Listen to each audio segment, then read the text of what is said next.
You're really in for a treat, so thank you very much for coming. My name is Brett Story. I'm an assistant professor here in the Cinema Studies Institute. Where am I? In the Cinema Studies Institute. And I'm really delighted to be able to welcome Dr. Genevieve Yue to give today's talk, Owens Valley Exports, Extractive Media in the Early Film Industry. I want to thank the Center for the Study of the United States and East Asian Studies for co-sponsoring Genevieve's talk today, as well as always. Thanks to Denise for supporting all the logistics of getting Genevieve here. Genevieve and her daughter arrived very late last night, and as per the rules of contemporary travel, their plane was delayed by several hours. So we are extra grateful that you are awake and here with us, sharing this space with us today. To share some of your new work on the materialist history of cinema in Eastern California. So Genevieve Yue is an associate professor of culture and media and director of the Screen Studies program at Eugene Lang College, the New School. She is co-editor of the Cutaways book series at Fordham University Press, a member of the October Advisory Board, and an independent film programmer. Her essays and criticism have appeared in ASAP, Journal, Film Comment, Film Quarterly, Grey Room, October, Representations, World Records, and elsewhere. I highly encourage you all to seek out her writing and her film criticism. It's really spectacular. She is the author of Girlhead, Feminism and Film Materiality, and is currently working on 2 book projects, one on trains and cinema, and the other on the material history of Hollywood. So please join me in welcoming Dr. Genevieve Yue.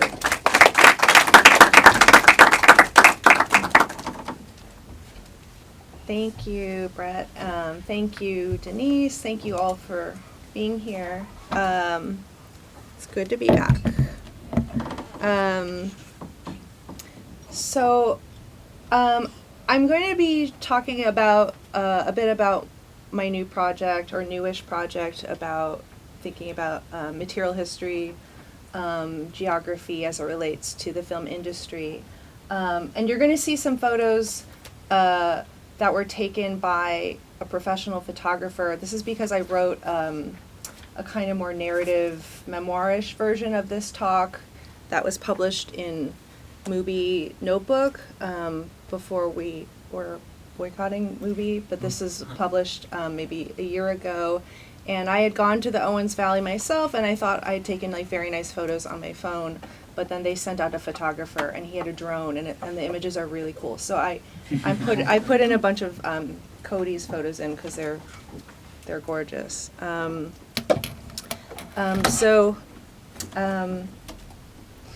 I'll tell you a little bit about the Owens Valley.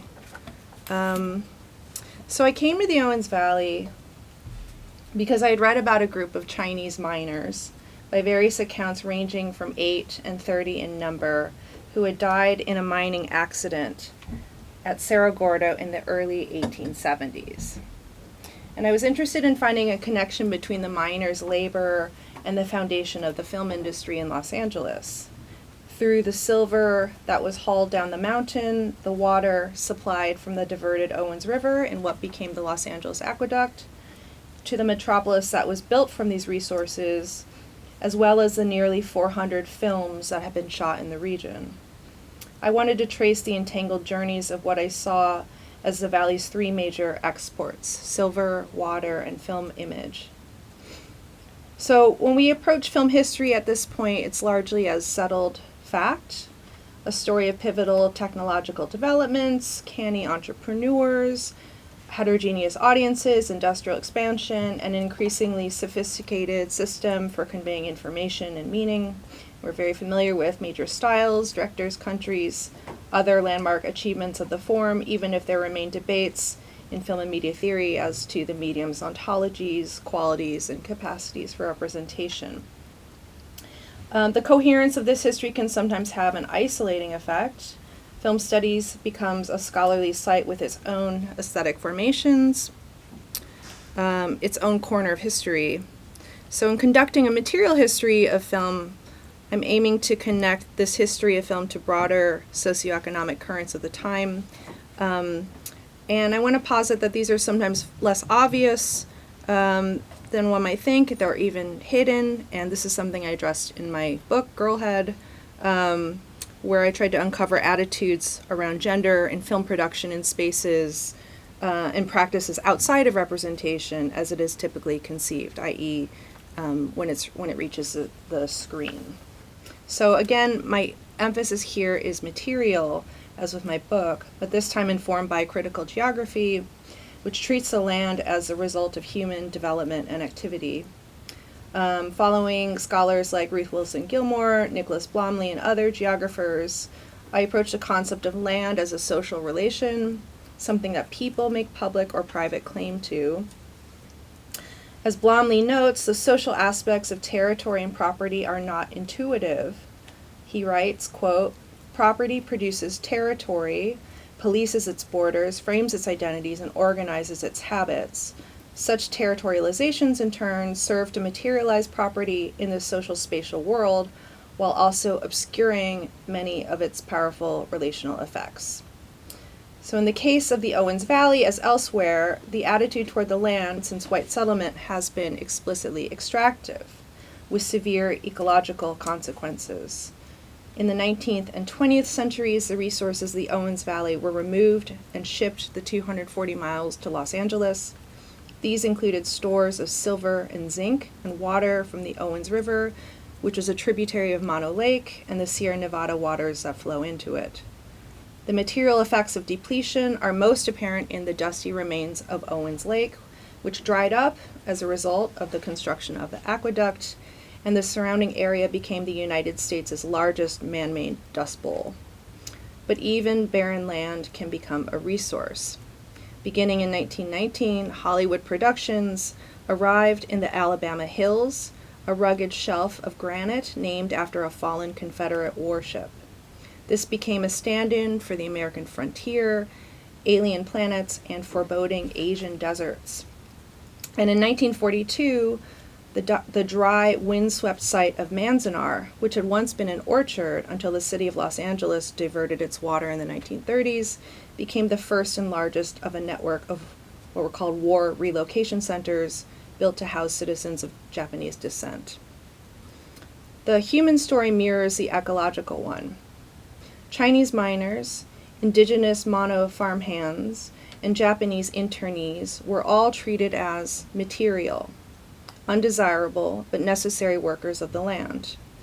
Though valuable in terms of the resources they extracted and produced, these non-white workers were ultimately treated as expendable, in contrast to white settlers who were incentivized to claim the land through federal land acts. As Manu Karuka has written, quote, "To be a Chinese worker was a reduction to the status of a tool for grading earth and drilling a mountain. It was to be expendable, interchangeable, replaceable." In what follows, I read these phenomena through and with their representation in film as a way of marking the material conditions by which these representations were made possible. My goal is to enlarge the frame, such as it were, to find what is made possible by and also omitted from view. So let's start with silver. The Owens Valley, which you see here, runs 75 miles between the eastern Sierra Nevada on the west and the White Mountains and the Inyo Range on the east. It is difficult to access. The valley floor sits at 4,000 feet, flanked by mountains that rise to over 12,000 feet. At the highest reaches stand the oldest living beings in the world, the ancient bristlecone pine trees. The oldest, Methuselah is its name, is nearly 5,000 years old, and its location is kept a secret to protect it from vandalism. To get to the valley from the northern route requires passage through Yosemite National Park, while the southern route to Los Angeles crosses the Mojave Desert. White settlers didn't arrive in Owens Valley until the 1820s. Previously, there had been scattered contact by the Spanish, but mostly the area had been inhabited, undisturbed, by several indigenous tribes for thousands of years, the Mono foremost among them. The discovery of silver in the Inyo Mountains in the 1850s dramatically changed the region. A rush of prospectors came to the area, including people who had been 1848 gold seekers from the East Coast, Europe, and China.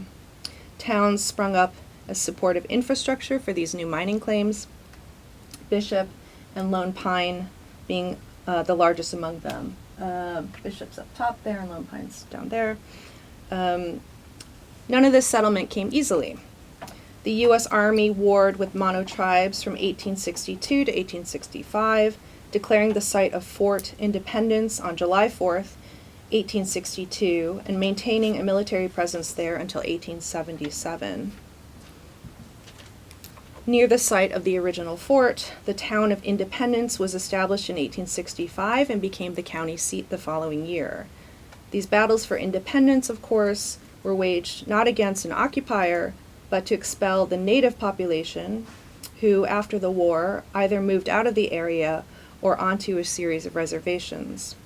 Those that stayed found employment as low-wage laborers who built up the roads, farms, and ditches for the rapidly transforming landscape. Cerro Gordo, or Fat Hill, was discovered and named in 1856 by Pablo Flores, a Mexican miner.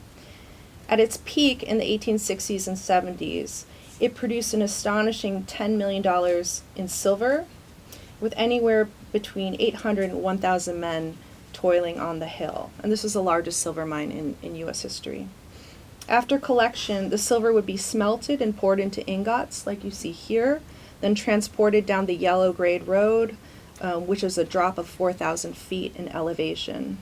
From there, it was ferried across Owens Lake, which still had water at that point, and carried by mule teams across the desert to the port at San Pedro.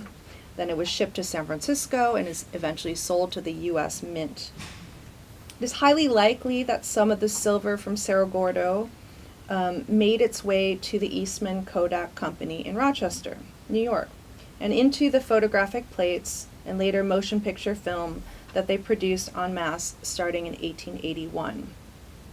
This incredible bounty is why Cerro Gordo is widely credited with transforming Los Angeles from a backwater pueblo into a major city. Now, mining accidents were common at this time, but the one that claimed Chinese lives at Cerro Gordo stands out for its severity. The Los Angeles Times reported in 1950, quote, Cerro Gordo's deadliest mine disaster struck in the early 1870s, when a cave-in killed at least 8 and as many as 35 Chinese miners. They were mining in limestone below the 200-foot level and failed to shore up the tunnel with timber. This is something that a mining foreman named Fred Fisher told the reporter, The Times, in 1950. Their bodies were never recovered, end quote.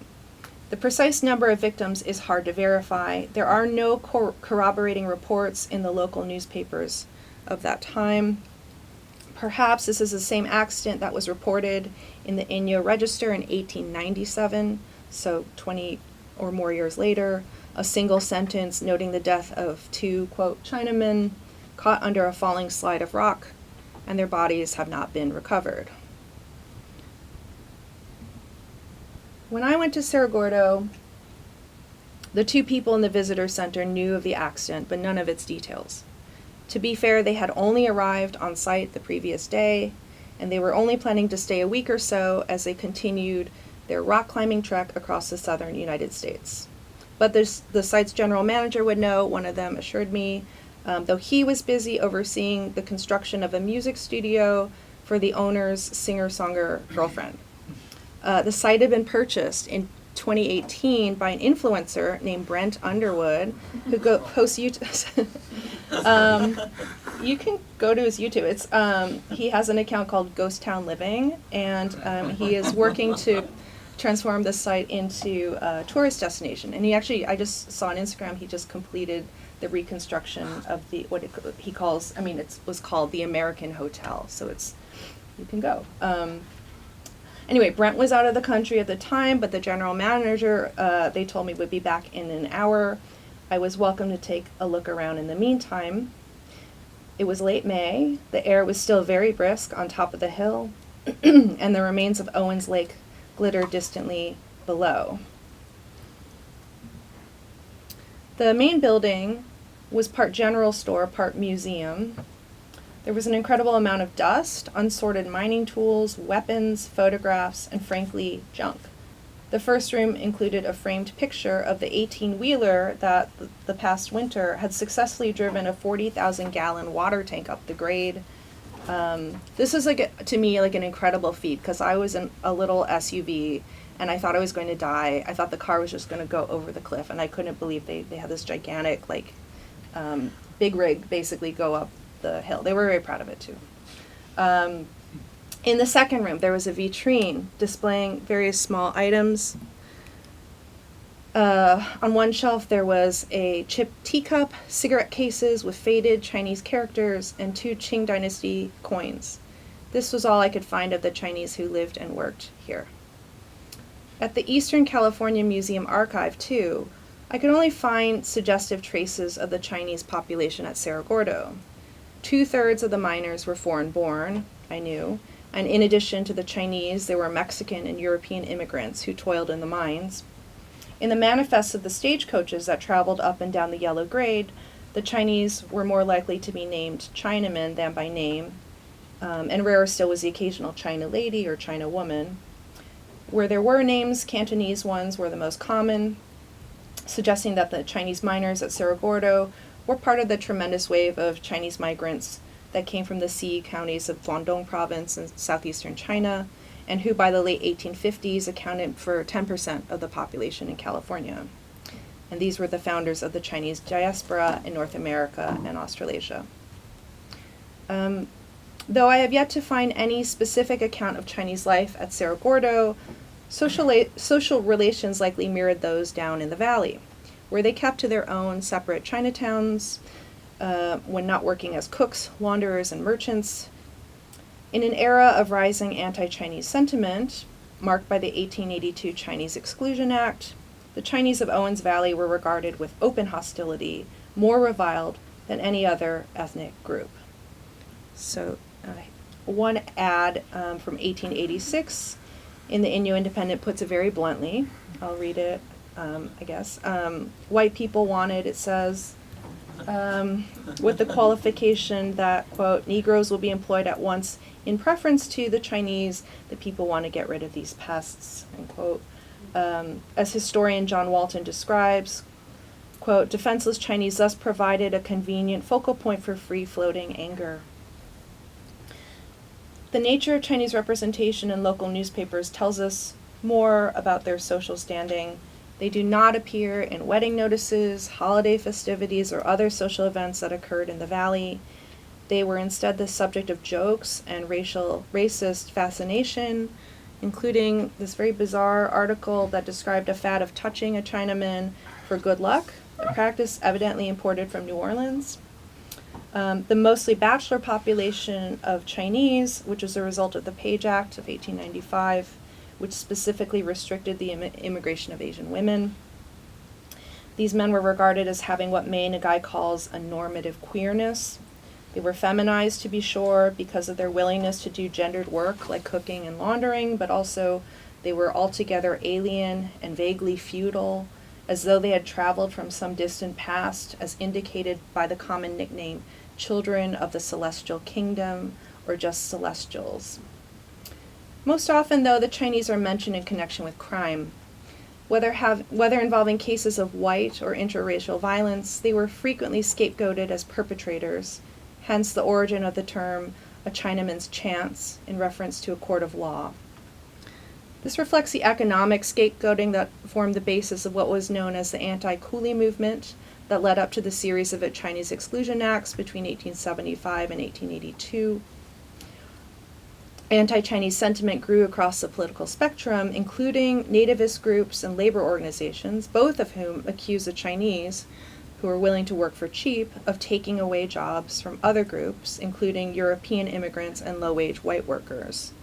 Unsurprisingly, legalized exclusion only intensified anti-Chinese racism, and throughout the 1880s, calls for expulsion joined with frequent acts of sabotage, violence, and murder. Underlying all this was the racist assumption that the Chinese were unassimilable to American society. As philosopher and political economist Henry George argued in his 1869 article, The Chinese in California, they were unlike immigrants from Europe, who would eventually assimilate with the white population. Already they had infiltrated, in his words, every town and hamlet with their Chinatowns, its poorest, meanest, and filthiest quarter, that's a quote, and their spread needed to be curbed. And again, we find a comparison with the black population to kind of pit different racial groups against each other. So George elaborates on this here. I'll read the quote. "The Negro, when brought to this country, was a simple barbarian with nothing to unlearn. The Chinese have a civilization and history of their own, a vanity which causes them to look down on all other races, habits of thought rendered permanent by being stamped upon countless generations. From present appearances, we shall have a permanent Chinese population, but a population whose individual components will be constantly changing, at least for a long time to come.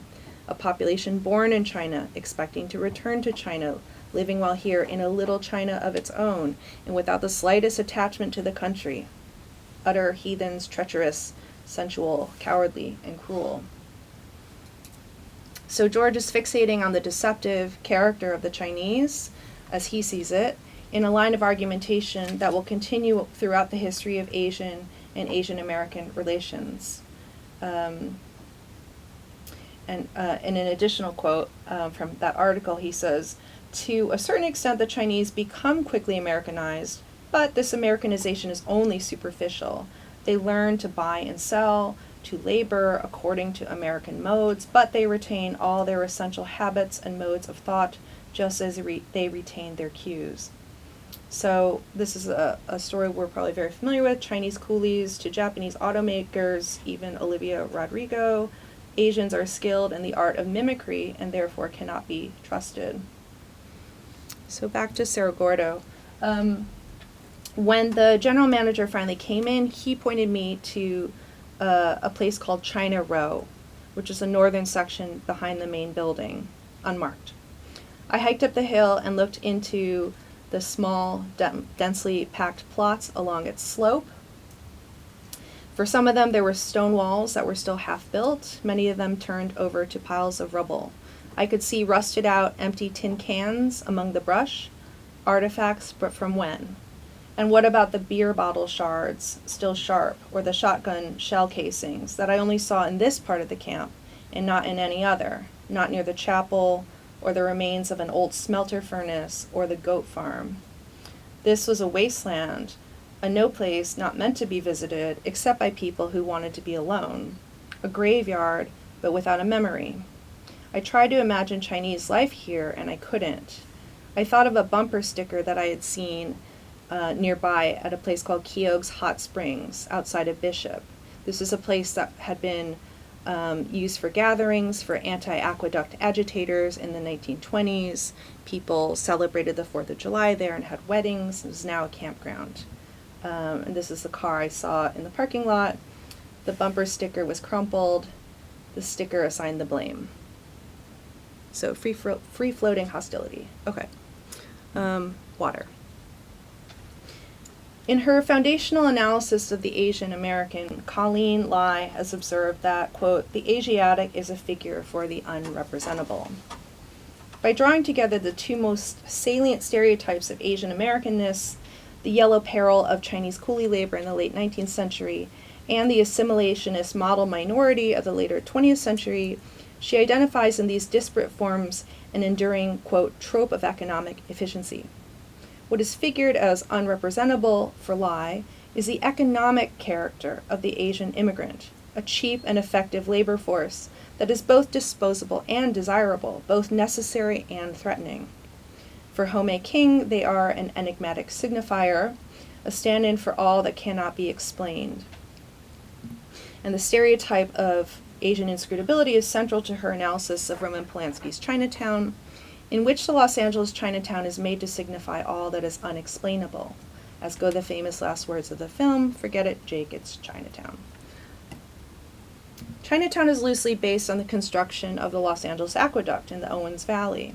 It tells a story, in Tom Anderson's words, of, quote, "a publicly financed civic project that generated windfall profits for a wealthy ring of insiders." By 1879, operations at Cerro Gordo had all but ceased. and settlers to the valley were looking to other industries to fill the void.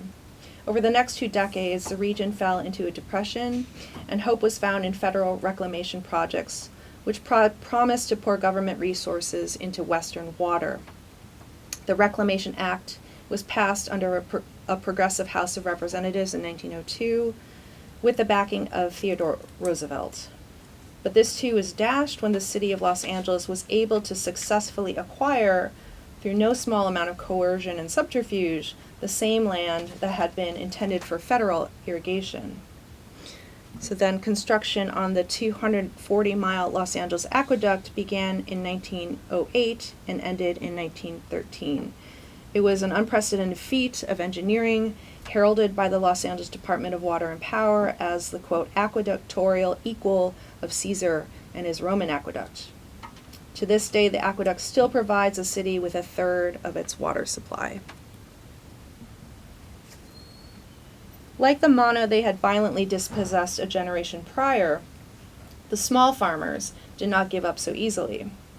Though the city of Los Angeles had purchased the vast majority of land in the Owens Valley, a whopping 97% by 1927, they fought for reparations at every turn.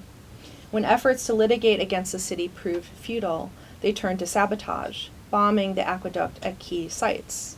This became what is called California's Little Civil War. At its height, on November 16, 1924, a group of 70 men convened at the Alabama Gate spillway and released the water onto the valley floor. The occupation lasted for 5 days, growing to a crowd of 700, and at one point Hollywood star Tom Mix, who was shooting nearby at the Alabama Hills, joined the festivities, even bringing with him a small orchestra. And though the protest drew considerable public support, the farmers made no significant gains in their battle against the aqueduct. Scattered bombings of the Alabama Gates continued well into the 1970s, prompted, some speculate, by the release of Polanski's film. So if you're familiar with this film, you'll remember the story, but if not, I'll just summarize it here. In Chinatown, private investigator Jake Gittes becomes entangled in a plot by a powerful businessman named Noah Cross, who works with the Department of Water and Power to manipulate the water supply through dubious land claims, intimidation of local farmers, and the reckless construction of a dangerous dam. Set in the 1930s, Chinatown lays out the corrupt origins of the city, built on theft and greed. Much of what happens in the film is true. California's so-called water wars were carried out by way of entirely legal, if nefarious, schemes. Fred Eaton, a one-time mayor of Los Angeles and head of the Los Angeles City Water Company, and that became the Los Angeles Department of Water and Power, is the model for Cross. He bought up Owens Valley land and water rights, convincing locals that this would be used as part of the federal reclamation project to irrigate their region. Meanwhile, to drum up support for the aqueduct, he drained existing reservoirs to create artificial water scarcity. And like the film, he bought up cheap land in the then dry San Fernando Valley and then watered it and developed it, essentially expanding the city for his own gain. Eaton was also responsible for the hastily constructed St. Francis Dam. In the film, it's called the Vallejo Dam, which collapsed in 1928, killing over 250 people and sweeping 24,000 acres of farmland into the sea. And this was a disaster second only to the San Francisco earthquake in California history. Although maybe we should add now the fires from 2025 to that list. The extractive process by which Owens Valley water had been taken involves an inevitable deracination. A municipal resource as basic as water does not carry with it any indication of its origin. It's hard to imagine someone taking a shower in Los Angeles and pausing to consider what reservoir or from what direction their water came from. Extraction often carries with it an effect of deracination. This is true of silver, water, and as I contend in this talk, the film image.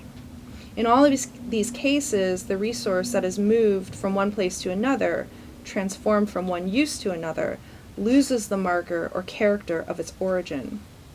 As Robert Towne, the screenwriter of Chinatown, has said of the real-life theft of water that provided the model for the film, quote, Its perpetrators were far more likely to have junior highs or streets named after them than they were likely to go to jail. Deracination, which I borrow from Bliss Qua Lim's reading of deracinated codes of Asian genre film used for aesthetic embellishment in Hollywood cinema, often takes explicitly racialized form. As we know from psychoanalysis, however, what is repressed has a way of reappearing. One of the stranger aspects of the film is that the setting of Chinatown itself which doesn't appear in the film until the very last sequence. Throughout, however, there are many references to the neighborhood and a pervasive sense of Asian mystery more generally.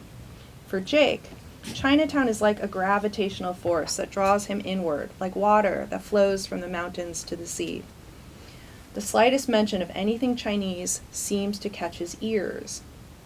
For example, though none of the principal characters in the film are Asian, he takes note of the Chinese servants that work for his client and love interest, Evelyn Mulray, and needlessly provokes Khan, the butler, with Chinese-sounding gibberish. At another point, he hears and repeats a lengthy and lewd joke about screwing like a Chinaman. Jake is getting a shave at the barber shop when another customer confronts him about his sordid line of work. Jake is incensed and ready for a fight. And to pacify him, his barber starts telling him a joke about an unhappy housewife that begins with the line, "Why don't you do what the Chinese do?" Mid-joke, then, the scene cuts to Jake continuing the joke to his associates. I'm not going to repeat it here, but suffice it to say that screwing like a Chinaman means something like misdirection, sexual impropriety, and far from any kind of solution, only a deepening of confusion. What interests me in this scene, is Jake's excessive enthusiasm for this joke.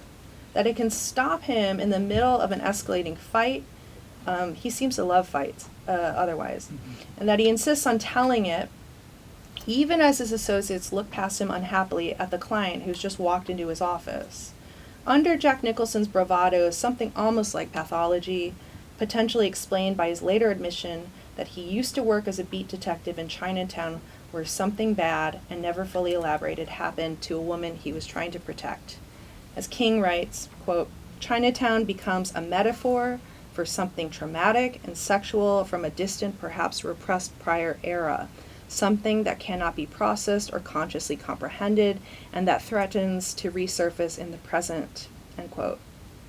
Chinatown is also Jake's tragic destiny, a place where he will once again fail to save a woman and to reveal the truth. The metaphor that King employs for Jake's unconscious is adept for a film about water. Chinatown is like a reservoir, perhaps a deadly one, like the drowning that occurs early in the film. A visit to a smaller body of water, a pond at Noah Cross's home, proves pivotal, though Jake doesn't realize it at first. So I'll show the clip of Jake visiting Cross's home.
Bad for glass. Yeah, sure. Bad for the glass.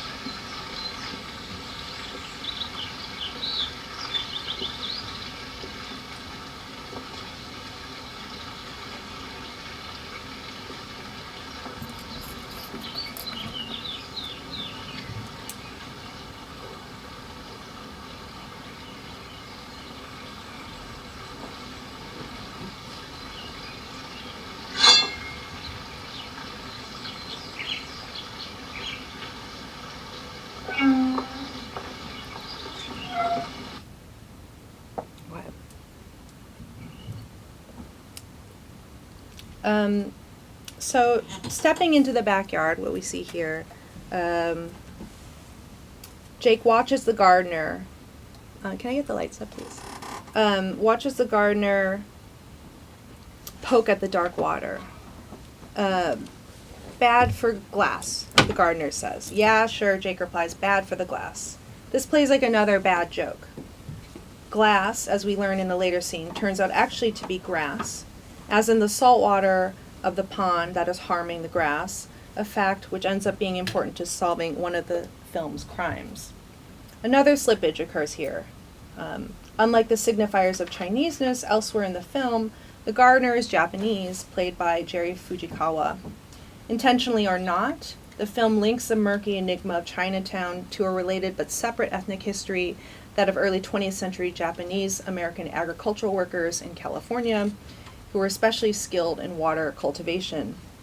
Besides the racist grouping according to phenotypic markers, the film demonstrates how Chinese and Japanese histories in the United States, despite their disparate origins, have become fused under the same sign of Asian unknowability. And in the next section, I'll take a look at how this quality has been reinscribed in film, the Owens Valley's other great export. So film image. On the opposite side of the valley from Cerro Gordo lies the Alabama Hills, which since 1919 has served as an extended site for Los Angeles' film industry.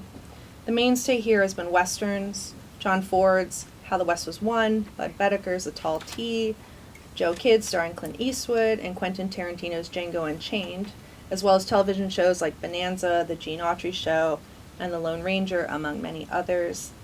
The landscape has served as a location for Saboteur by Alfred Hitchcock, as well as Around the World in 80 Days and Iron Man. It has been a stand-in for Asia, famously posing as the Khyber Pass in George Stevens' Gunga Din. And though the city of Los Angeles has sold off much of its Owens Valley property, it still owns the area around the Alabama Hills, which is encircled by Movie Road. Of the over 400 films that have been shot here, 2 stand out as parables of the region, and I would absolutely count Chinatown as a film about the Owens Valley, even though it was not in fact shot anywhere near it. But the 2 films I have in mind are John Sturgis's Bad Day at Black Rock from 1955, and the horror comedy Tremors by Ron Underwood from 1990. Both of these films were shot in the region, but they are also set elsewhere. So, first, Bad Day at Black Rock. This presents a sickly version of the small, isolated community beset by outsiders. The arrival of a wounded veteran named John McCready, played by Spencer Tracy, to Black Rock, Arizona, disturbs the town's uneasy equilibrium. It's the first time the train has stopped there in 4 years.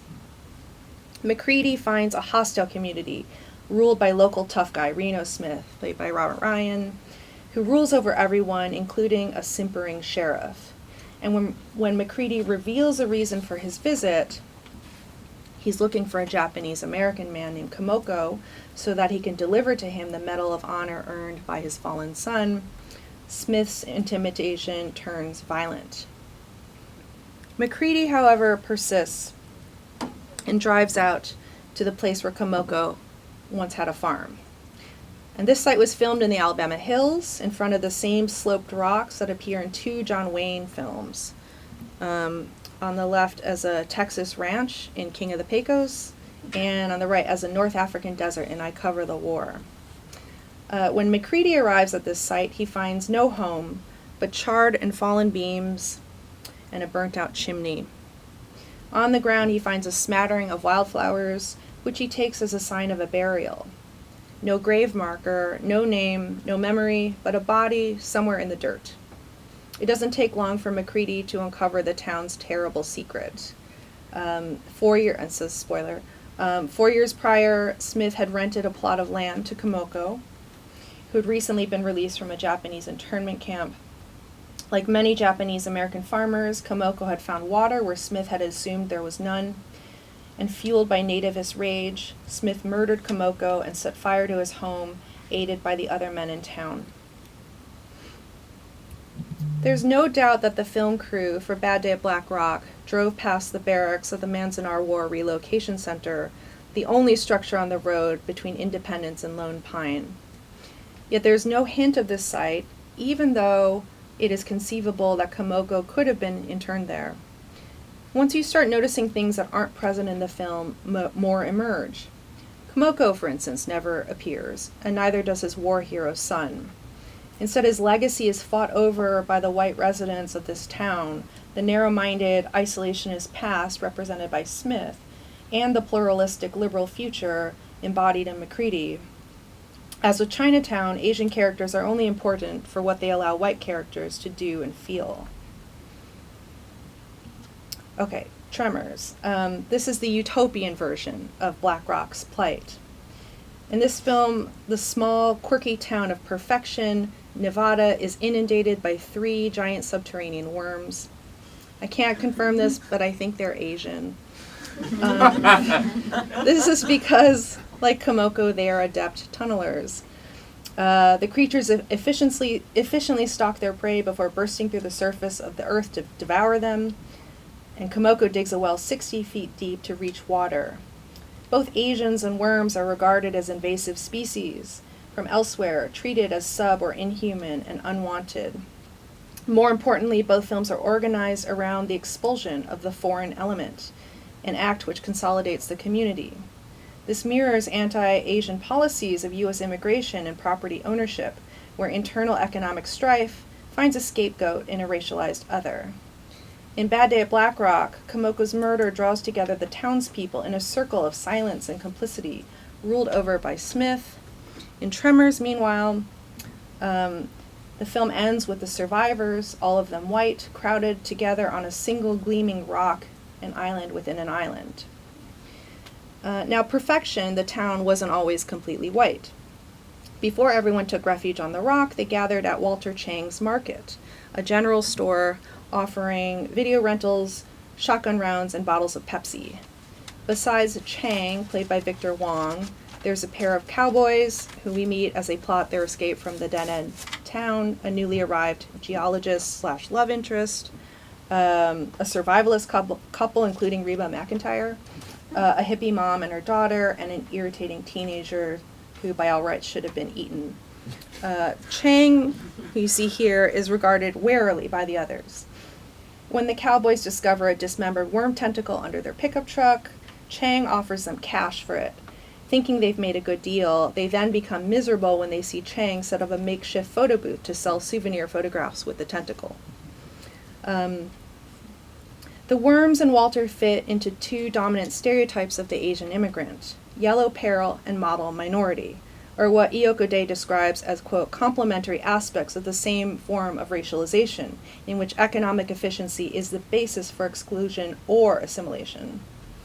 Both the worms and Walter are the only ones who seem to actually want to be in Perfection. Everyone else is already trying to leave, or at least stay far, far away from each other. But the community eventually finds its way, notably through the expulsion of this foreign element. And in a manner that echoes the logic of anti-Asian policy in the United States, the white people of Perfection come to appreciate their land and neighbors when the parasitic Asians are banished. Ultimately, however, the store fails to protect the people who have gathered there, and Chang falls victim to a ravenous worm. No one mourns his death, which I found to be unnecessarily cold. Perhaps that will come later, when the survivors reveal the Polaroids that Chang alone thought to take, the only photographic record that will have been made. Judging by the way the name Chang's only partially covers the word company and the sign beneath it, it would seem that Walter hasn't been in Perfection for very long. But there is misdirection here as well. And I went through the Tremors franchise to watch Tremors 4, a straight-to-video production for the benefit of this talk. Tremors 4, The Legend Begins. And we learn, which is set 100 years before the events of Tremors, so puts us back in the late 19th century. So here, again, the film centers around It's the same site, but now we're centered around a silver mine, whose activities divert hot spring waters into a nest of worm eggs, causing them to hatch. Surprisingly, Chang's predecessors are here. They are immigrants from China who previously worked on the railroad before setting up a ramshackle store. They helpfully offer the term dirt dragons as their name for the worms. Strangely, this town is closer to the multicultural ideal of perfection than the original film. Its lead character is Juan Padilla, a Mexican miner. There is an indigenous character named Tecopa, occupation unknown, who is perhaps there to provide the suggestion that the dirt dragons preceded white settlement of the area. Once the team defeats the worms, this is like the best image of the team I could get in this very poorly shot film. I really tried.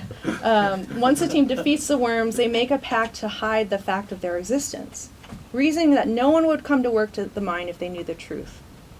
And like the sign above Chang's store, they decide to paint over the town name on the water tower, symbolically concealing what remains still buried beneath the earth. To rename the town Perfection may be the film's most cynical gesture. So it goes from rejection to perfection. A paradise founded on a lie. Pyong Lien Chang is the one who carries out the deed, as you see here. Is it then some poetic justice that his grandson would later furnish the only proof of the dirt dragons in flimsy Polaroids? Okay, and my last film I want to discuss is Rhea Tajiri's History and Memory. In this film, pictures are precious, though at first the opposite seems to be true.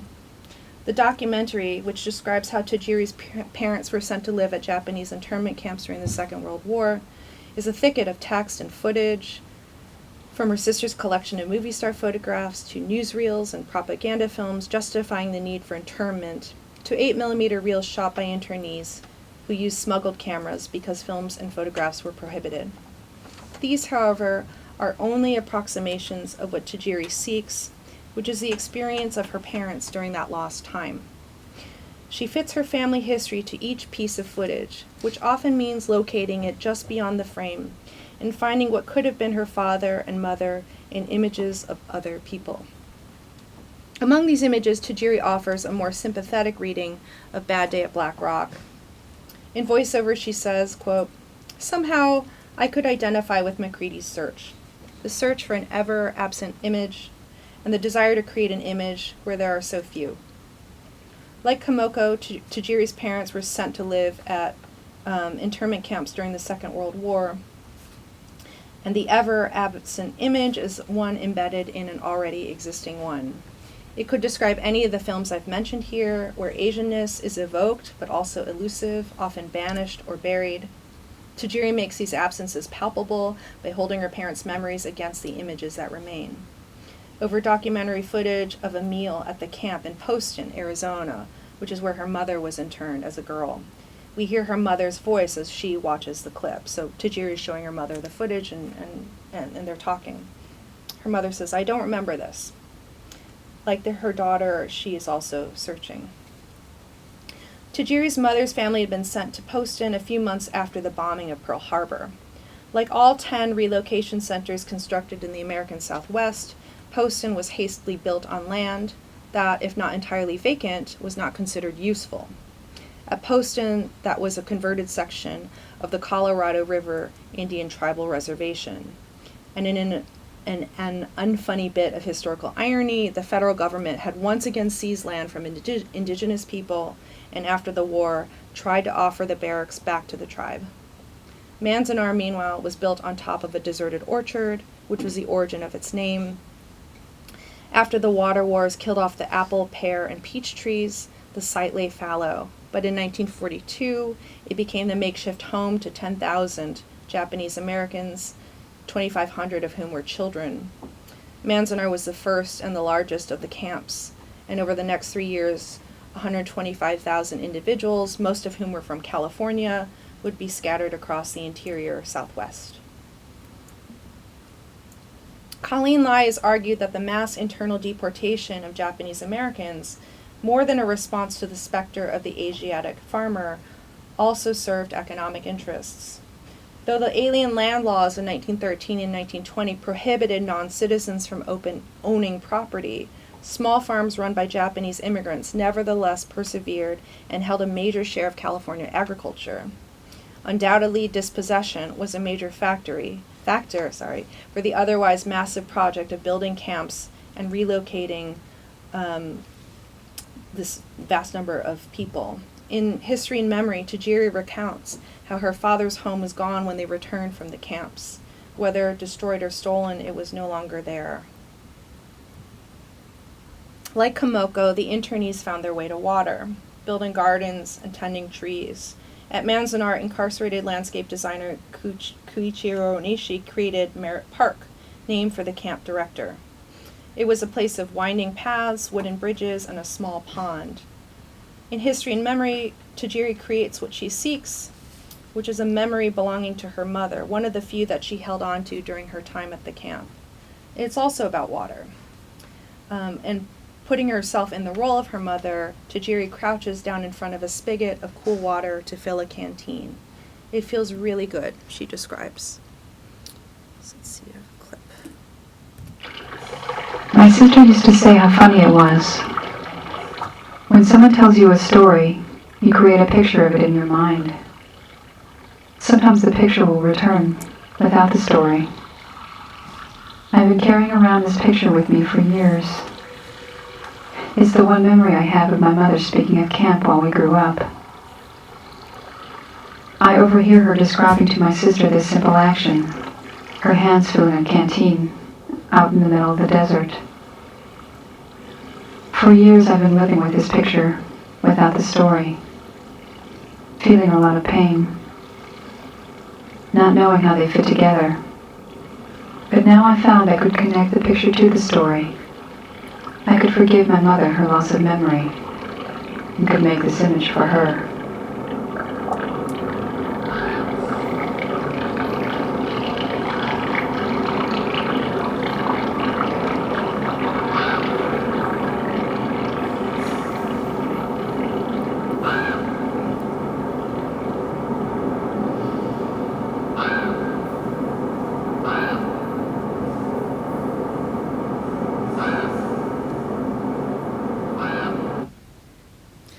So the memory that Tajiri films is only, quote, a fragment, a picture, and there's no photographic record of it. It's not even Tajiri's memory because her mother was only a girl when it happened.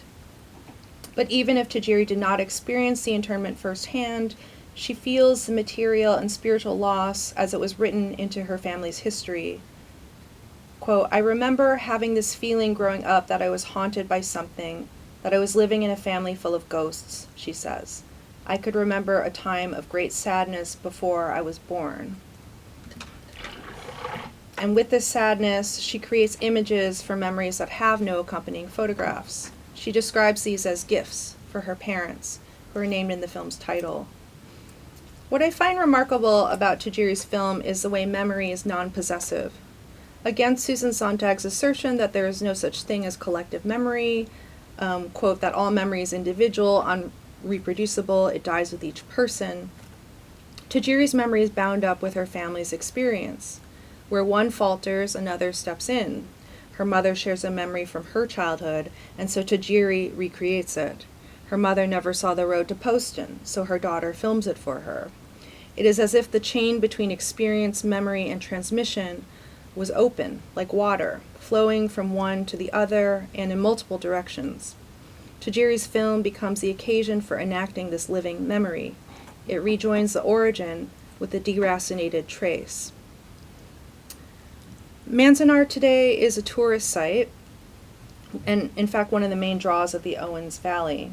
The days I went there, most visitors stayed close to the visitors' center and the barracks that had been reconstructed to provide a sense of life at the camp. But the site is quite large, it's nearly 5,000 acres. So I ventured out into the camp's outer reaches where there is a cemetery, multiple gardens, and a surprising number of trees. On one stop I found a tiny piece of pottery, brilliantly colored like a beetle. Then I came to the Children's Village, the only orphanage in the relocation camp system. I noticed something smooth sticking out of the dirt and picked it up, and then another, 2 ceramic fragments. And later I recognized these as the dishes that had been used in the mess hall. I learned this from a display on Manzanar at the Eastern California Museum. I wiped them clean with my fingers and laid them down next to a reconstructed swing. I imagined children playing there and could almost hear their voices. Thanks.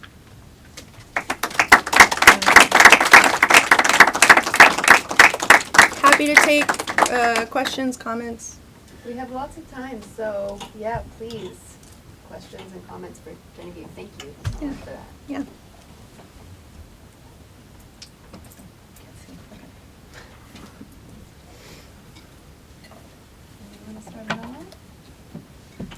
Okay, I also hate starting it off, but I will. Genevieve, while others collect their thoughts. Thank you so much for that. That was so fascinating. And I guess I want to ask you a question about the phrase extractive media in your title, because it feels like it's doing double duty and maybe even more than double duty. One of the things I really appreciate about your talk is the way in which you posit silver, water, and the film image as all as forms of media extraction, and in fact, potentially co-constitutive forms of media extraction.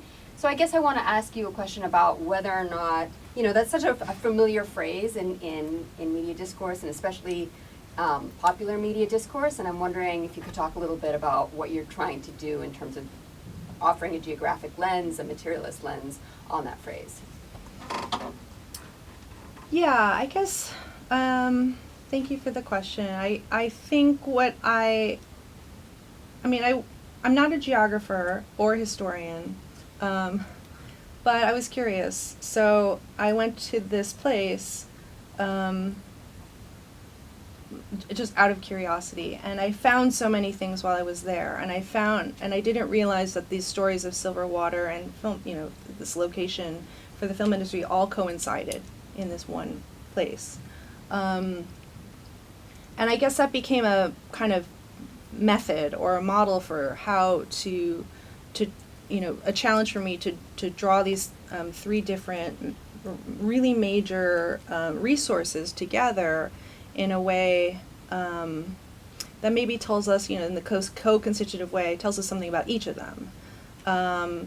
That maybe we're used to thinking about extraction in terms of mineral extraction or rare earth materials or what the case may be, but to put the film image at the same level as silver, as water, and to, the kind of, I think actually deracination was a useful concept that I came to through Bliss's work, because it was, in all these instances, it was something that had been kind of obscured, not necessarily intentionally, but just, through the process of extraction itself is a kind of transformation or obfuscation of the origin. So that I found in common across all 3 kind of resources that I was looking at. And then the broader project of this book, as I'm still conceiving it, I want to think about material in a really broad sense. To me, it's I think I might do a chapter on sunlight, for example, or in tungsten light as a way of approximating sunlight. But ultimately, I am people focused, human focused, and I want to put labor and racialized labor and representation to task as part and parcel of this kind of machine of production that we understand. You can understand a very kind of material chemical history of film, but to locate people's lives and their labor as part of that on the same level and not as an accessory to or a footnote to those histories, to me was kind of the intervention I'm trying to make out of a sense of what I feel is important. Those are my values, and I think that's what should be there. I love your reading of these films. Just wondering if you could say a little bit more about Tremors 4. I haven't yet to study in depth, but I was just curious if the does it have the same kind of extraction going on as in the other films, or is it are you recuperating it? I just want to know more about it. I mean, I love a deeply eccentric reading of a film, as you can tell. So it was both. I mean, it's like a really painful film to sit through. But also I enjoyed it. There is, just as a side note, I'll get to your question in a second, but like in my research, I was, there's this like website run by one of the creators of Tremors, and like the franchise has been going on. There's like, he was like, I will answer questions about Tremors 1 through 4 and the TV series, but not 5 and 6.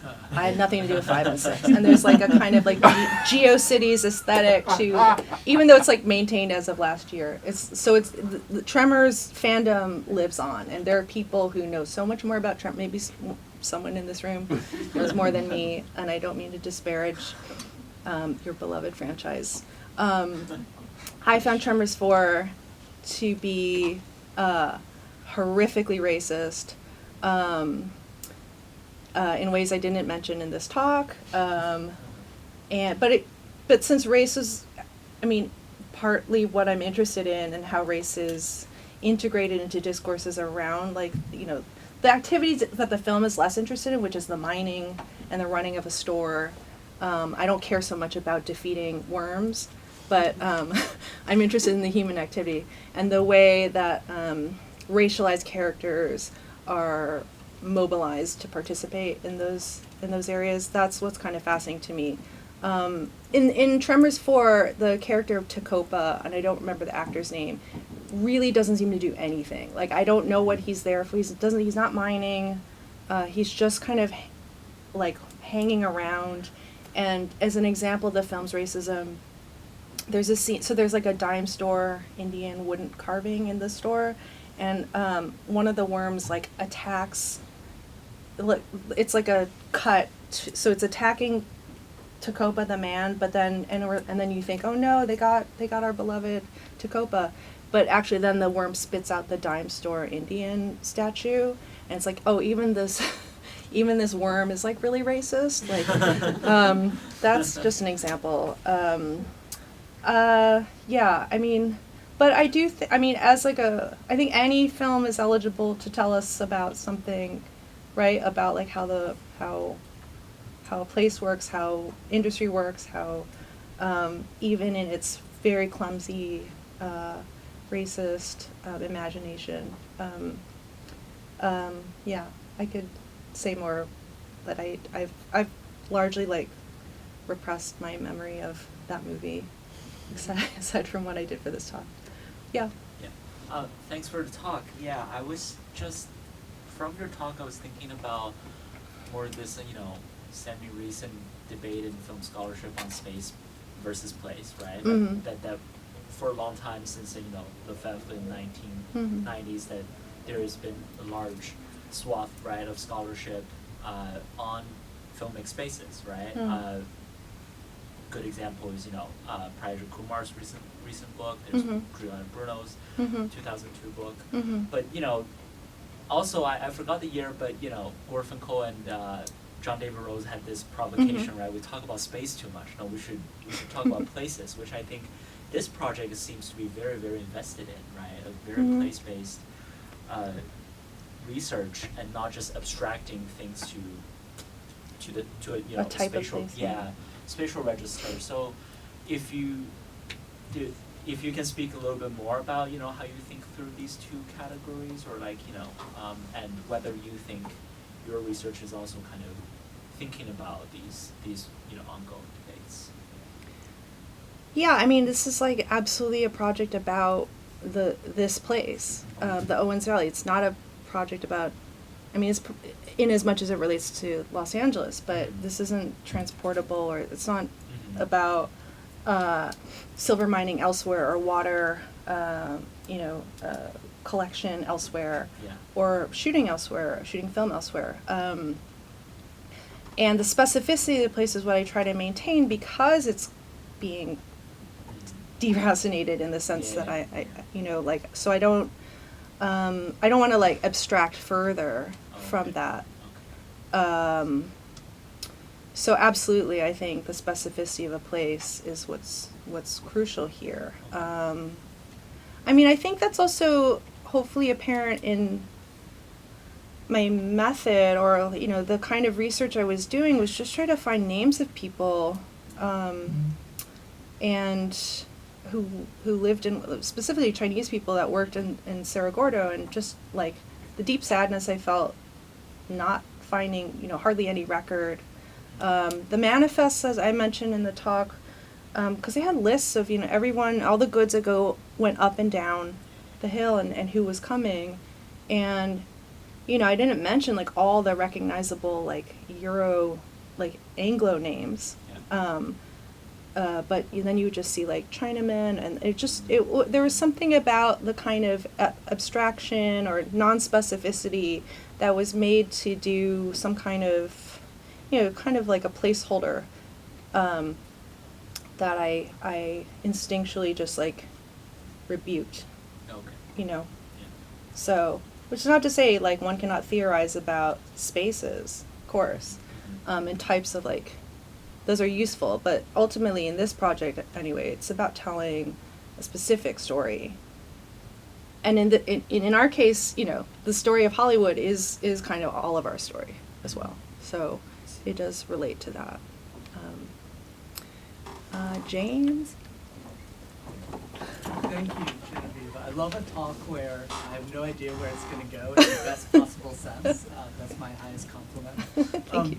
I wanted to ask you to say a little more about a sentence, I hope I get it right, where you said, once you notice things not present, more appear. And this really struck me. I've been reading this book by Jean Rollin called Un chien mort après lui.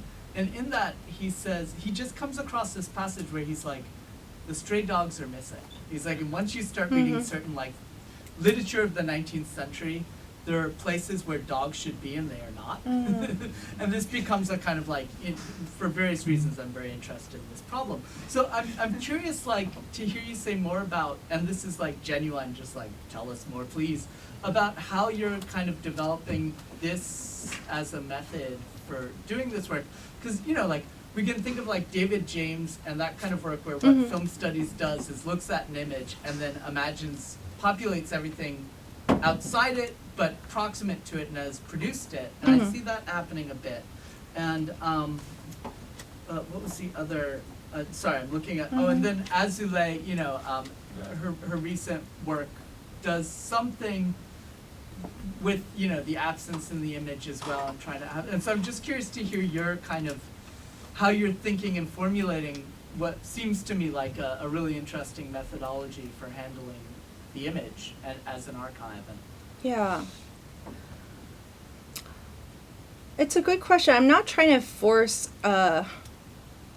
into documentary every fiction film, like to make it like accountable to like the utmost in realist detail or reality effects. But it is true, the sloppier the details are, the less you can kind of, well, you can never take a film necessarily as at face value as for what it thinks it's saying is what it's actually saying. I always hold that, some distance apart, but yeah, these little details start to reveal not just cracks, but like other motivations, other maybe ideological blind spots, or I don't know. I'm going to have an aside. So I just, I'm reviewing this new film called After the Hunt, this new Luca Guadagnino film, which might be of interest to some of you because it's like set at Yale. It's about like Me Too and cancel culture. It's coming out like in a couple of weeks. It has Julia Roberts in it and Andrew Garfield. Anyways, so it's like Luca Guadagnino's like Yale. And I didn't go to Yale, but I like have been there. I know, like I've been on campus. But it's just like, I was like, oh, this doesn't really look like, I mean, it does look like Yale, but in the kind of smoky, like glamorous way. and I also noticed, I'm like, there's no tweed. No one's wearing tweed in this. Like, if I were making a stereotypical Ivy League movie, I would put people in tweed. And it was just like, that was useful for me. Actually, there was this one scene, sorry, I'll get a little in the weeds. There's this one scene where you're seeing Andrew Garfield. He's sitting there, and in his bag, you can see his bag, and inside his bag is a binder that is empty. And it was driving me crazy, because, like, they're, like, talking, he's talking to Julia Roberts, they're like, ugh. And I'm looking at this binder, and it's, like, a big, like, maybe 2-inch binder, and I'm thinking, like, is this, like, what he takes to teach? Like, and I don't mean to stumble over this little detail, but I was like, there's a kind of empty, like, literal emptiness to either the costume or prop department or the imagination, right, of like imagining what this is, or it's a canny kind of indicator of, or maybe really cynical about like how like empty and vapid this world is. I couldn't decide if it was like a continuity error or intentional. So I love these kinds of details is my way of answering that, because they offer other vectors maybe into understanding what kind of ideas a film has about itself and about the world. Digression. Yeah, Sarah. I loved this talk and the methodology that you kind of laid out in it and that you're explaining in the questions. And I guess somewhat related to James's question and something you said in response to him. I was thinking about there was one moment where you said you kind of imagined where some of the silver from Cerro Gordo might have ended up, including in Rochester, and obviously I see sort of the connection between that thought and your book, Girlhead. But I'm also wondering, you said you're not a historian and not a geographer, and I love that, that's great. But I'm wondering just sort of what you're thinking about doing with that little provocation you made, and the role of a kind of, I don't know, maybe a more speculative method or fabulation or something like that. Is that happening here? Yeah, I mean, it's like by, not necessity, but it's just by happenstance that it is speculative. I mean, I'm still looking. I'm hoping there is like some receipt, you know, in the arc. I mean, I've gone back to I know the Kodak files very well from my book. A lot of it's been digitized, and I've gone back over the materials I have, looking for like, you know, I would love a receipt from the mint, something that just says like connects Cerro Gordo to Eastman Kodak. I haven't found it. There are people much more deeply or more invested or have been working on this much longer than me, a bunch of silver historians that have also been looking for this for their own reasons. So, but they haven't found it either. So it's possible that that doesn't exist anymore. So I'm like cautious about beginning in a speculative place.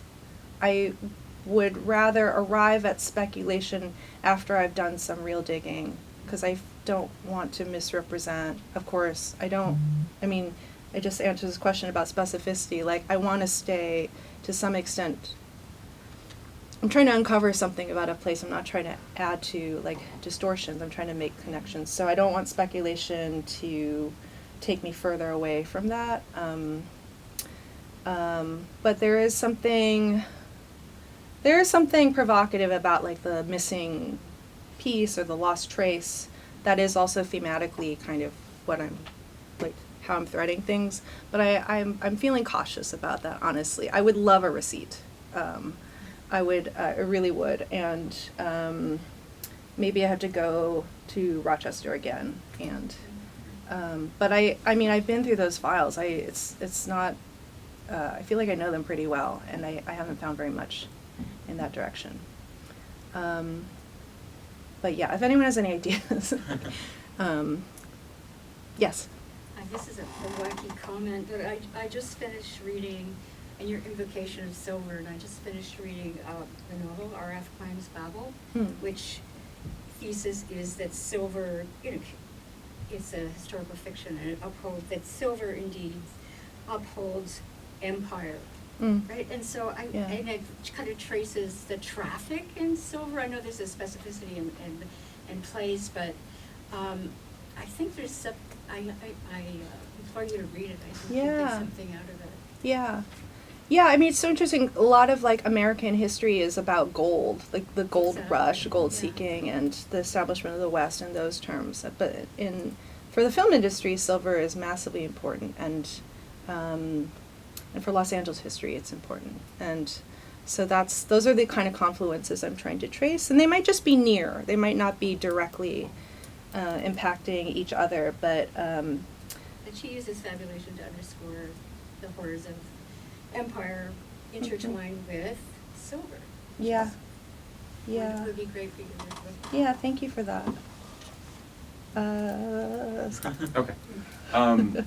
So while you were speaking, so like one way to put this like question very sharply is, how do you understand the relationships between a couple of, I think, are key critical terms for you, like materialization, extraction, and deracination. I had two others that sort of came to mind that you didn't use. One would be like infrastructuralization or commodification, right? Understood, like silver is fungible, it's a commodity, and so that there's something about that. So like there's a kind of like very theoretical question there about how you're understanding that. And I guess, and I had this, early in the talk, you're thinking about materialization, like racialization is a form of materialization. Certain kinds of mining is a form of materialization, the making material of, say, something that isn't material yet, right?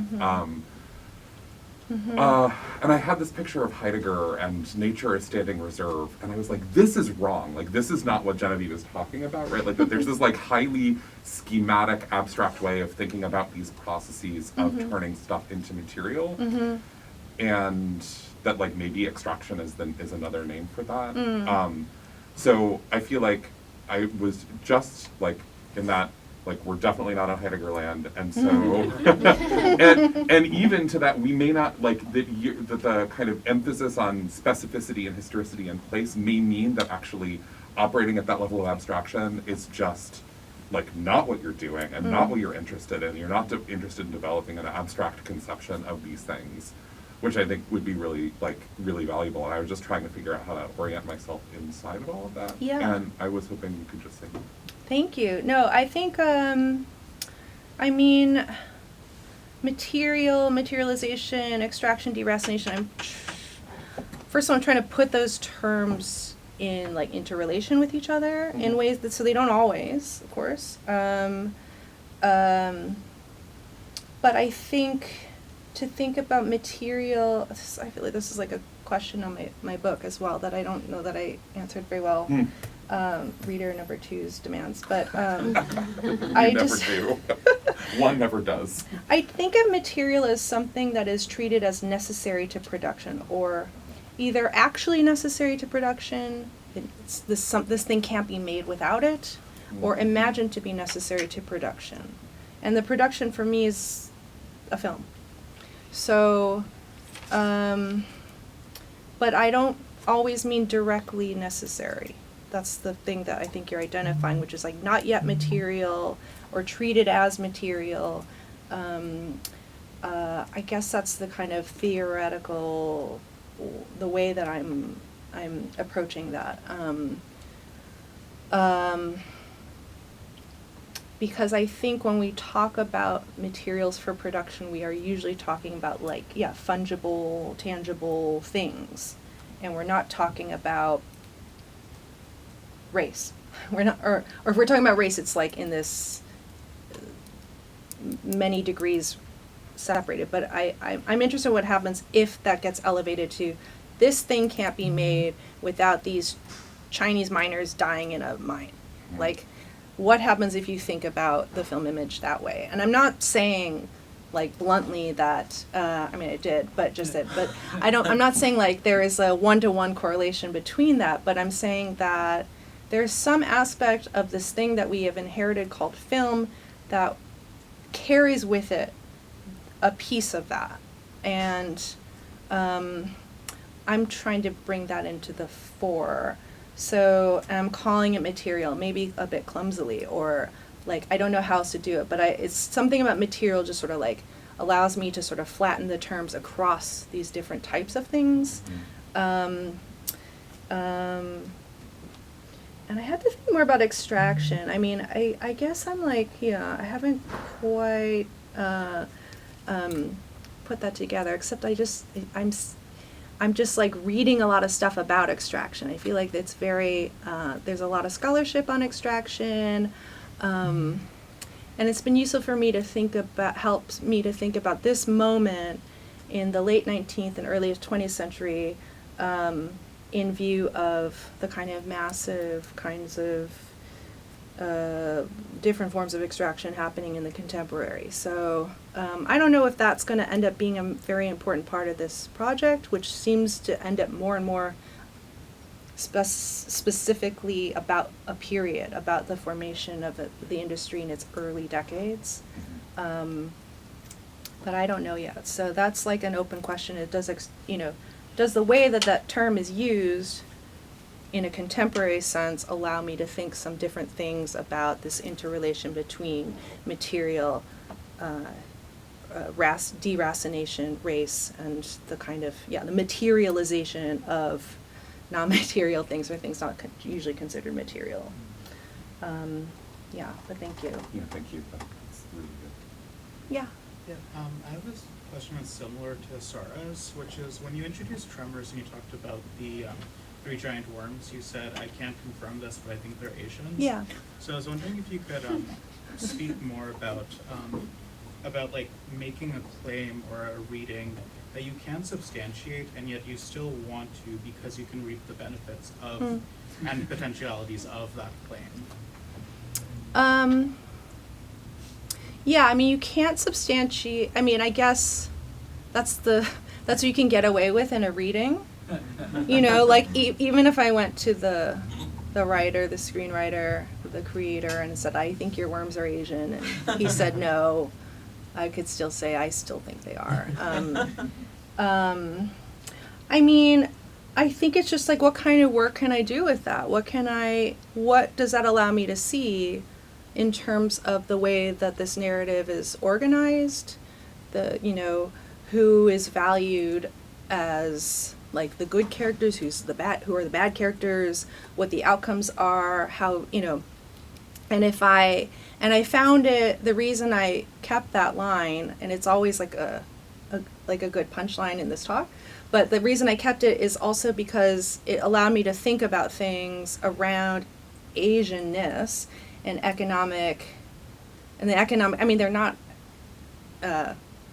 laborers, but they tunnel, they do these things that are not, that are kind of like extensions of, I should say, the economic character of Asians in this region.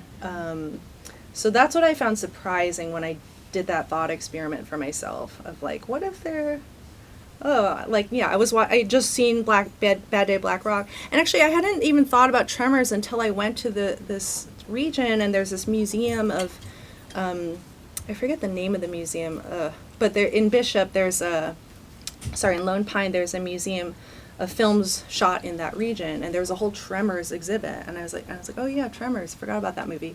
And then I went and watched it, and it was just exactly like Bad Day at Black Rock in my mind. And so, the kind of Asian element is like, if I match these two things together, what is the Asian thing in Tremors? And why is it? And then I realized, well, they're all, it like allowed me to see things in this different way. And an Asian threat, the counterpoint to the character of Chang as like the kind of assimilationist, merchant character. So I don't know, like it's also to like have fun with it too. It's a deeply silly movie. It's but it doesn't mean it doesn't touch on, like, it makes some claim to the way community racialization like exists in this country. And like it really was a surprise to me that they went, I guess by the time you're making your fourth movie, like you have to come up with some new ideas. But the fact that they decided to go the historical route and like do this 100 years ago thing was super fascinating to me as a kind of, not just origin story, but to locate us back in that same moment in the same region and to tell this wildly different version of events. Yeah. This is, the question in my head that was sort of probably coming from the same direction as Scott's, but I was wondering, and I'm sorry I came in late, so I missed, the kind of framing conceptualization. I apologize for that. I wanted to hear it badly, but I wonder, so maybe this is something you've already touched on, and I understand the kind of specificity also that you're committed to, which makes a lot of sense to me. But I wonder, even by that same token, in a certain sense, like, what happens to the concept of indexicality in this project? Mm-hmm. Is that a term that, is in some way transformed for you in this account? And maybe that could be an interesting, I don't know, it struck me as something interesting that could be a way of talking about this materiality and an extraction kind of nexus in some way that is really relevant to that kind of framing conceit of its. Yeah. That's a really interesting idea. I mean, my instinct is just to say, like, the index is not enough. Or if it's here, right, like this is like the piece with deracination is the index is watered down. It's like literally watered down. It's not gone, but it's imperceptible. And my sense of an index is it has to like look like the thing. The index has to look like its source. And precisely what I'm doing here, I think, is when that link is there, but it's no longer perceptible. But it's a useful term, one, for its kind of standing in like just film theoretical debates, but to argue why an indexical relationship at least is complicated or rendered illegible by these kinds of forces of, I don't know what to call it,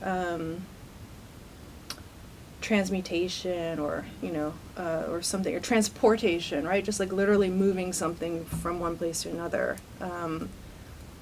There's something like, I didn't mention, the aqueduct works because you're coming from this really high elevation and it's just traveling slowly down to the sea.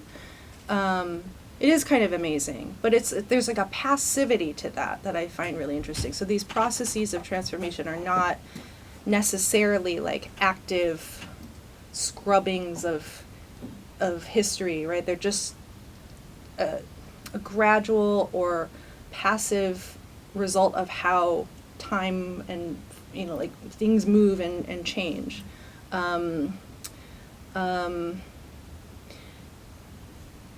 And in some versions of this talk, like the piece I wrote for movie, I call it the unburied, because it's like things are just, it's not that things were deliberately, I'm getting far away from your question, but it's not that things are like deliberately covered over, it's just that over time, dirt, dust, all these things just kind of accrue, and then things are sort of just half sticking out of the ground.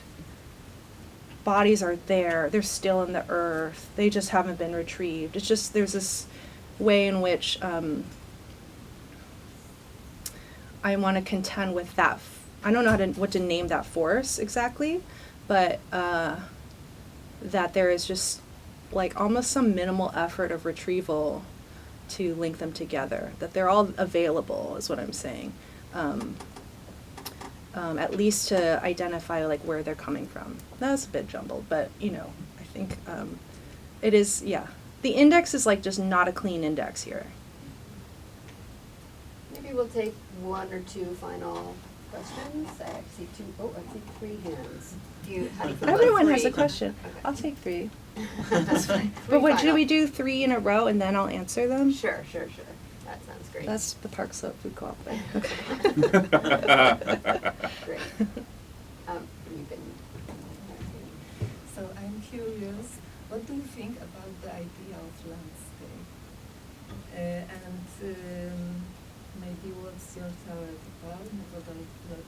inspiration. Mm-hmm. Should I answer, or should I take 2 more? Yeah, let's take 2 more.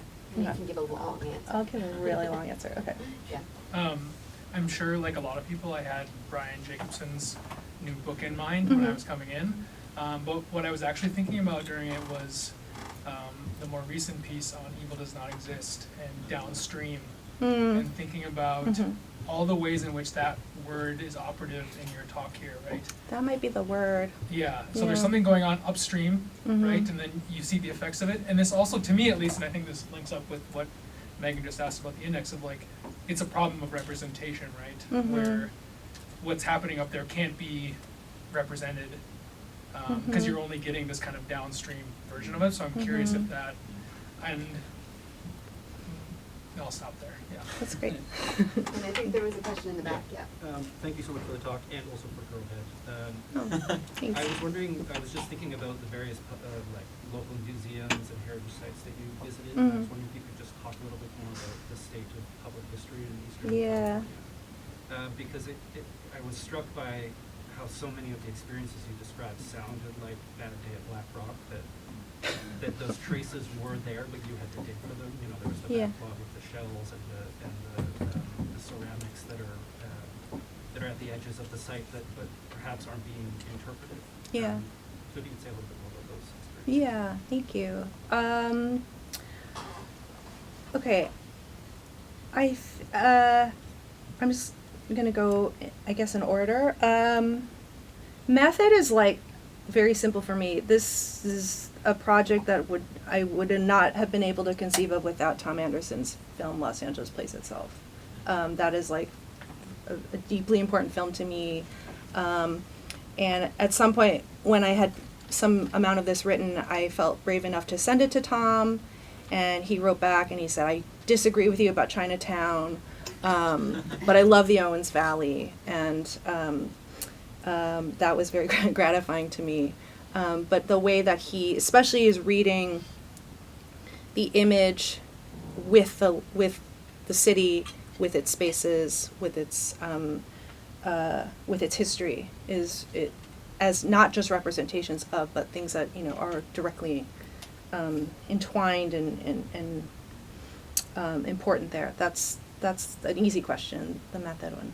Landscape is interesting, and I'd have to think about that. I think my first impulse was to say that landscape doesn't, as a genre, is often in wide view. I always think of landscape as like a long shot, but that's not necessarily true.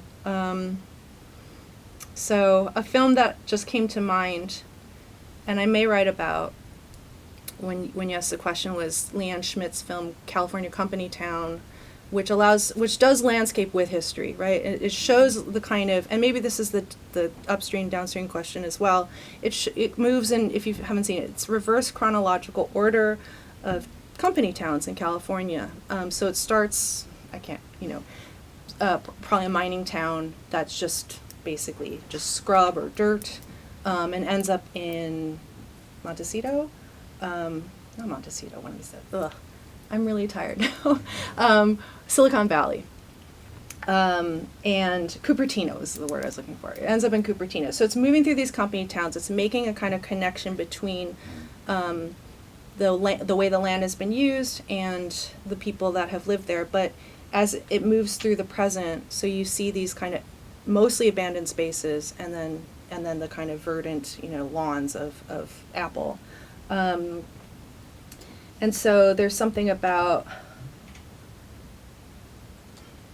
making the kind of blankness of landscape where things are not, you can't always read a landscape, you can't always see or know what happened there, of course, but in that kind of sequencing evokes those histories, right, and just allows us to relate them and to evoke them in their specificity. I love that film. Thank you for the term downstream. I think that might be very useful for me to think about this. And And I don't know if it's merely a problem of representation, because it is also, but I think that's one issue. But I feel like there's something a bit deeper as well, going on behind the scenes. And then the third question I have, the public history piece. There is the Owens Valley itself does not seem to be doing very well, like economically. And my experience there, I did come across like Eastern California Museum, which I mentioned, which was like a really wonderful place. They had many like file drawers, and the librarians were really helpful. They have all the historical newspapers digitized. That's like a California history project. They have funding issues now, like everyone, to keep that going. But yeah, I felt this kind of, I don't know, that free-floating hostility felt really palpable to me. There were these signs about this woman that had been murdered.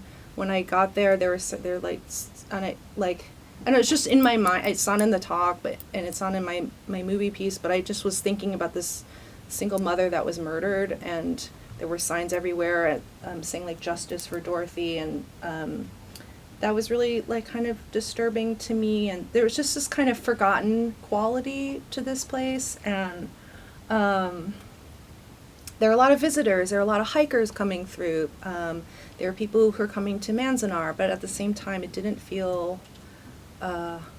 It felt kind of raw in that way, and that's just like affectively what my experience was.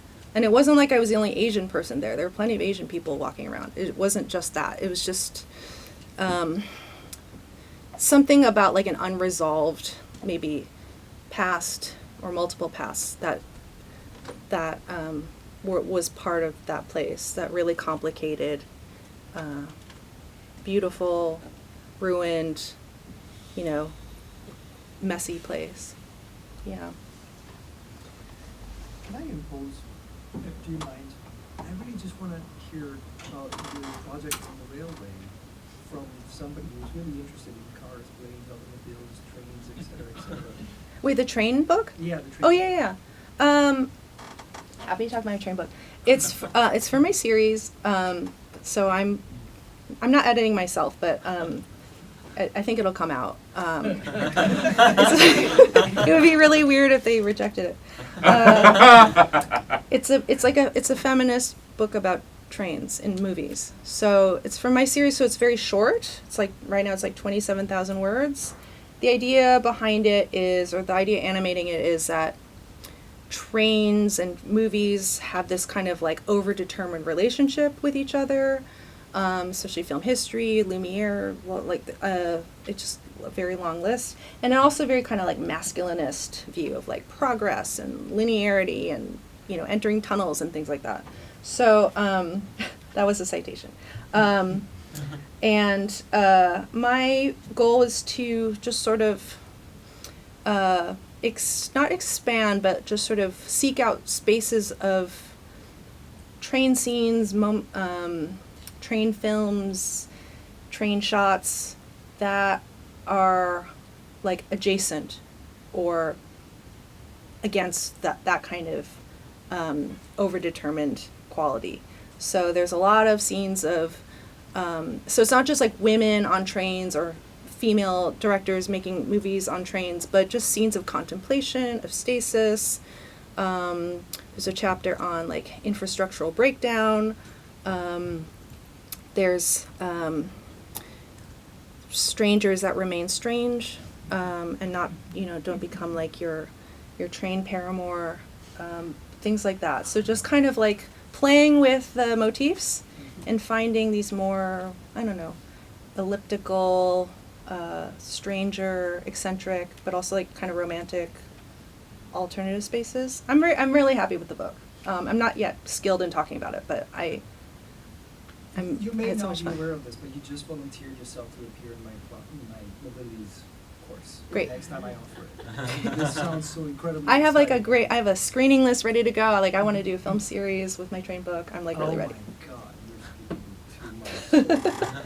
Well, this is great. We can end this talk with the knowledge that Genevieve is going to be coming back very soon. Thank you so much Can't for wait. your generosity and Thank you. time and your amazing work. So Thank you.